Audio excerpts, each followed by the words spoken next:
আসসালামু আলাইকুম ওরহমতুল্লাহ। আমার প্রিয় ভাই ও বোনেরা, আপনি কি জানেন সফলতা আসলে কি?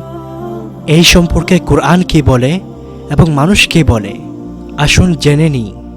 মানুষ বলে যার টাকা পয়সা, বড় গাড়ি, বাড়ি, উচ্চ পদ, সমাজের সম্মান, সেই হলো সফল। মানুষের কাছে সফলতা মানে হলো অর্জন করা।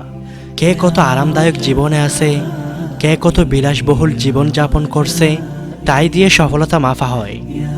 যে মানুষ দুনিয়ার সকল সুখ সুবিধা পায় তাকে সফল বলা হয়। অন্যদিকে যে এসব পায়নি তাকে ব্যর্থ মনে করা হয়। কিন্তু কোরআন কে বলে জানেন?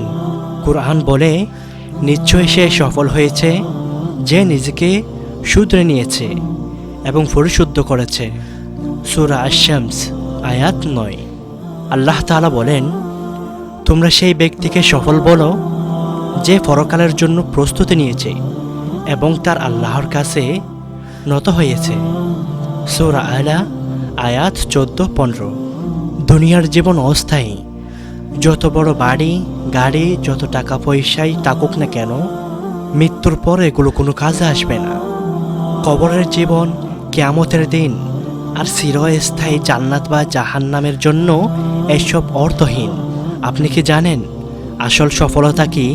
আসল সফলতা হলো নিজের নফসকে দমন করা, পাপ থেকে ফিরে আসা, আখিরাতের জন্য প্রস্তুতি নেওয়া, নিজেকে শুধরে নেওয়া এবং চরিত্রকে সুন্দর ও পবিত্র করা।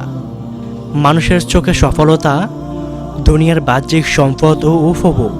কোরআনের চোখে সফলতা আত্মার পবিত্রতা, পাপমুক্ত জীবন এবং আল্লাহর কাছে গ্রহণযোগ্য হওয়া। সফল সেই যার জন্য দুনিয়া নয়, আখিরাত অপেক্ষা করছে। সফল সেই যে আল্লাহর কাছে তার নিজের আত্মাকে পবিত্র করতে পেরেছে। আল্লাহ তাআলা আমাদেরকে বুঝার এবং আমল করার তৌফিক দান করুন। আমিন ইয়া রাব্বাল আলামিন।